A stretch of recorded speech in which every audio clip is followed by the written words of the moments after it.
ପ୍ରେମାନନ୍ଦ ମହାରାଜଙ୍କ ସମ୍ପର୍କରେ କିଛି କଥା ଆସନ୍ତୁ ଜାଣିବା। ପ୍ରେମାନନ୍ଦ ମହାରାଜ ଉତ୍ତରପ୍ରଦେଶର କାନପୁର ଜିଲ୍ଲାର ଅଖରି ଗ୍ରାମରେ ଏକ ବ୍ରାହ୍ମଣ ପରିବାରରେ ଜନ୍ମ। ତାଙ୍କ ପିଲାଦିନର ନାମ ଅନିରୁଦ୍ଧ କୁମାର ପାଣ୍ଡେ।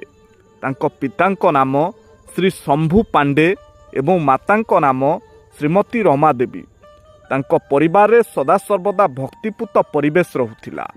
ମାତ୍ର 13 ବର୍ଷ ବୟସରେ ସେ ସତ୍ୟର ସନ୍ଧାନରେ ଏବଂ ଭଗବାନଙ୍କୁ ପାଇବା ଲାଗି ଘର ତ୍ୟାଗ କରିଥିଲେ।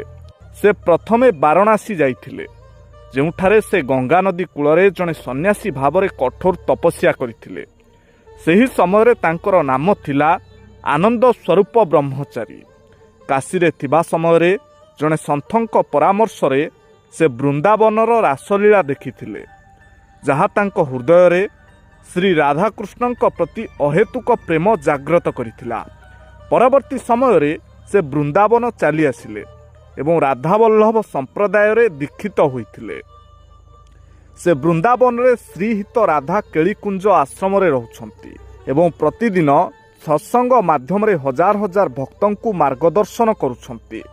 ତାଙ୍କର 2ଟି ଯାକ କିଡନୀ ଖରାପ ହୋଇଥିଲେ ମଧ୍ୟ ସେ କେବଳ ନିଜର ଭକ୍ତି ଏବଂ ମନୋବଳ ବଳରେ ସୁସ୍ଥ ରହି ଭଗବାନଙ୍କ ସେବା ଜାରି ରଖିଛନ୍ତି।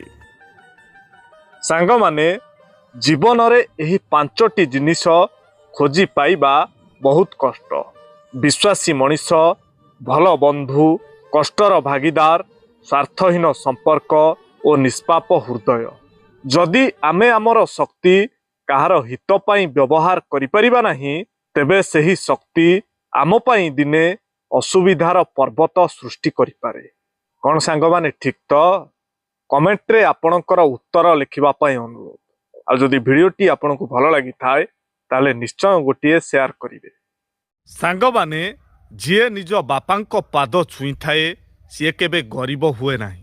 ଯିଏ ମାଆଙ୍କ ପାଦ ଛୁଇଁଥାଏ ସିଏ କେବେ ଦୁର୍ଭାଗ୍ୟବାନ ହୁଏ ନାହିଁ। ଯିଏ ନିଜ ଭାଇର ପାଦ ଛୁଇଁଥାଏ ସିଏ କେବେ ଦୁଃଖୀ ହୁଏ ନାହିଁ। ଯିଏ ନିଜ ଭଉଣୀର ପାଦ ଛୁଇଁଥାଏ ସିଏ କେବେ ଚରିତ୍ରହୀନ ହୁଏ ନାହିଁ। ଗୁରୁଙ୍କ ପାଦ ସ୍ପର୍ଶ କରୁଥିବା ବ୍ୟକ୍ତି ଭଳି ଭାଗ୍ୟବାନ ଆଉ କେହି ନାହିଁ। କ'ଣ ସାଙ୍ଗମାନେ, ଠିକ୍ ତ? କମେଣ୍ଟରେ ଆପଣଙ୍କ ଉତ୍ତର ଲେଖିବା ପାଇଁ ଅନୁରୋଧ।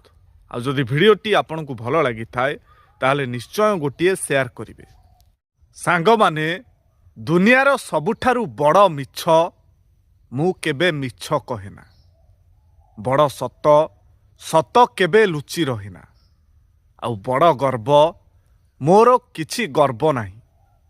କ'ଣ ସାଙ୍ଗମାନେ, ଠିକ୍ ତ? କମେଣ୍ଟରେ ଆପଣଙ୍କ ଉତ୍ତର ଲେଖିବା ପାଇଁ ଅନୁରୋଧ। ଆଉ ଯଦି ଭିଡ଼ିଓଟି ଆପଣଙ୍କୁ ଭଲ ଲାଗିଥାଏ ତାହେଲେ ନିଶ୍ଚୟ ଗୋଟିଏ ସେୟାର କରିବେ।